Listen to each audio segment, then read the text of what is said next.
Welcome to another biblical story, a very exciting story, a sad story, but also a nice story with a happy end. But first it was a little bit sad because, the prophet Samuel, he was quite old. And he gathered the people in the Judean mountains. We are here in Israel, also in the Judean mountains, and he told them, I'm old now and it's time for me to retire. And you chose a king, and now it's time that you follow the king. God didn't want you to have a king, but you wanted a king, and that's why I have to go away. But I will always pray for you. I will not stop praying for you, and I will not stop teaching you the right way. If you want to hear, I will not stop. Then come to me. And do you know what? If you follow the good way, you and the king, then God will bless you. Then God will protect you. Then God will scatter your enemies. They have to flee from you. But if you go away from the loving God, the God who says, love one another, be good to one another. There are several gods, and people teach about different gods. Some people teach about a bad God, and Satan is behind the bad God. If people teach you to kill innocent people, and then you come to paradise, this is a total lie. So if you kill innocent people, then you never come to paradise. Because God says in the commandments, we should love one another. We should first love God with all our heart, with all our soul, with all our emotions, and with all our mind. And then we should love our neighbor, the next person, as ourselves. And God says also, you should not kill anyone, and you should not steal, and you should not lie, and you should honor father and mother. If you do so, then you will be happy. So if some people teach you, kill innocent people, then you will come to paradise on a white horse. That's a lie. If you kill innocent people, you will die and you will go to hell, to a very place which is very hot, and an eternal fire is there. And the devil, Satan himself, is there. And Satan, the devil, he is the one who kills people. Satan is the one who is lying and stealing. But God, the God who created the universe, he is the God of love.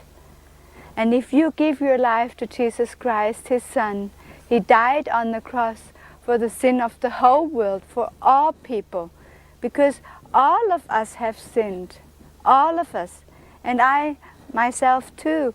And I asked Jesus, come in my life and please forgive me for my sins. And then his peace and his joy entered into my heart. And since then I have peace and joy in my heart. And I don't steal, I don't lie. I would not hurt people. If I do, with words I ask for forgiveness. But I would never be violent. Being violent is a sin. So don't believe wrong teachings. God is a God of love. And God loves all the human beings because he has created the whole world. He has created all. He has created the Arab people. He has created the Jewish people. He has created the Christians. And God loves the Christians. God loves the Arab people. God loves the Jewish people. And the Jewish people are his people, his own people, his nation.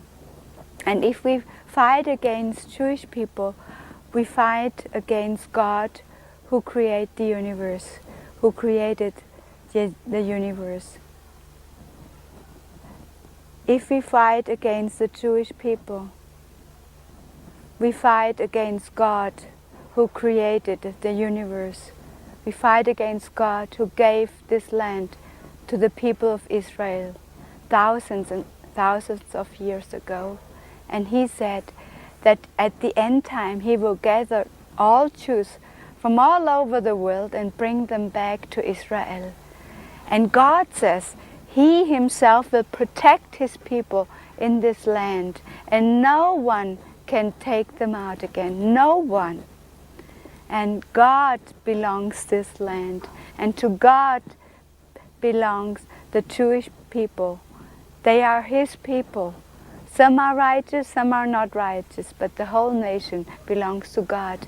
And God also loves the descendants of Abraham, all the Arab nations. He loves them all. And He loves the Christians. He loves them all. And God gave Jesus as a sacrifice for all human beings.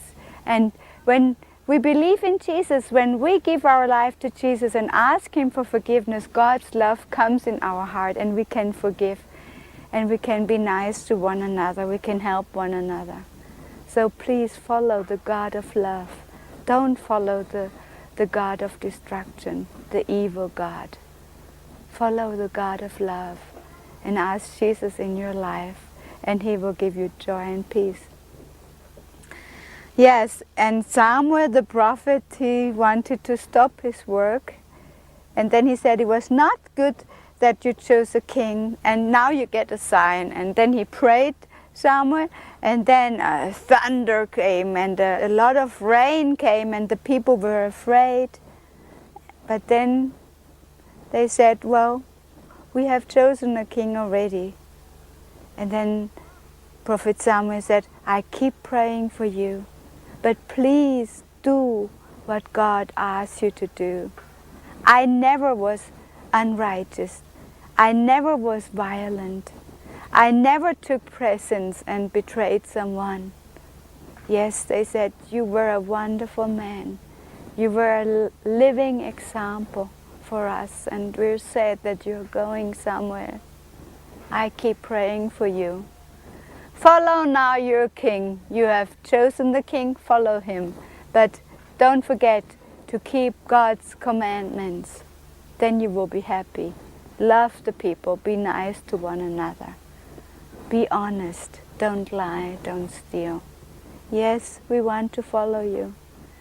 Yes, we want to follow the commandments. Then the king comes. King Saul. He was a beautiful man, and he gathered 3,000 soldiers. And the first war he went against the Amalekites. But then the people of God, his people, they went away again from God. They did bad things, immoral things, sexual things. The adults will know what I mean. So God was not important for them anymore. So what happened? God couldn't protect them anymore. And the Philistines came. The Philistines had weapons by that time. Israel had no weapons during that time. If a Jewish person wanted to work in the garden and to sharpen knives or other things, they had to go to the Philistines and pay a lot of money, because the Philistines wouldn't allow the Israelis to have any weapons. So they had to pay a lot of money. So there were 3,000 soldiers, but they had no weapons. But then 3,000 Philistines came, and 6,000, cars and thousands of people on the feet. But they had like wagons and horses, and it was a mighty, mighty army, and they came in 3 fronts. They came on 3 different sides, in 3 different valleys they came to attack Israel. And the soldiers of King Saul, they were so afraid. They were fleeing into the caves of the mountain. They were hiding, and And hundreds left King Saul. And at the end, only 600 soldiers were there against the mighty army. It was impossible that King Saul could win that war. They were in the minority. Only a miracle from God could help them. Wow, we have to pray to God. Where is Prophet Samuel? He has to pray for God, and he has to bring a sacrifice in order that we will win. We can't win by ourselves. We have no weapon, and there are thousands and thousands of people and soldiers and my soldiers, they go away. So he waited 7 days and nights for Prophet Samuel. And Prophet Samuel did not come yet. King Saul was frightened.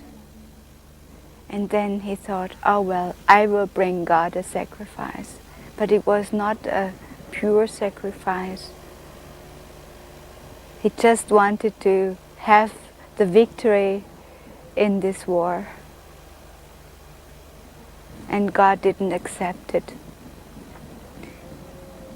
But before I continue the story, it says in the end times, there will be a time where God will judge all nations of the world, and that the people will flee into the mountains, and people will hide in the caves because they were so frightened.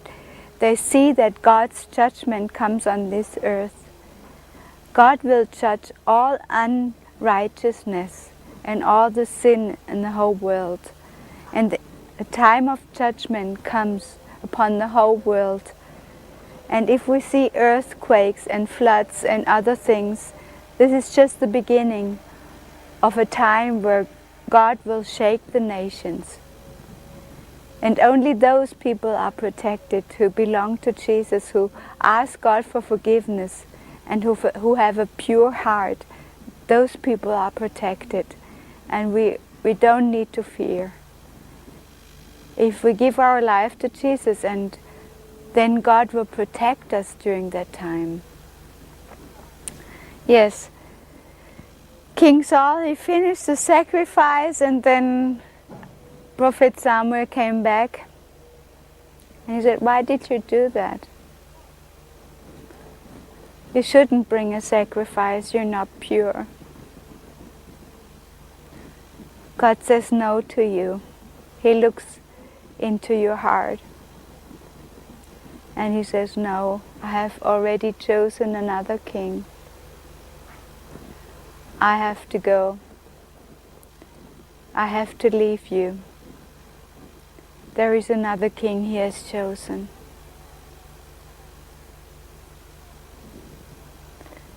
The situation was impossible.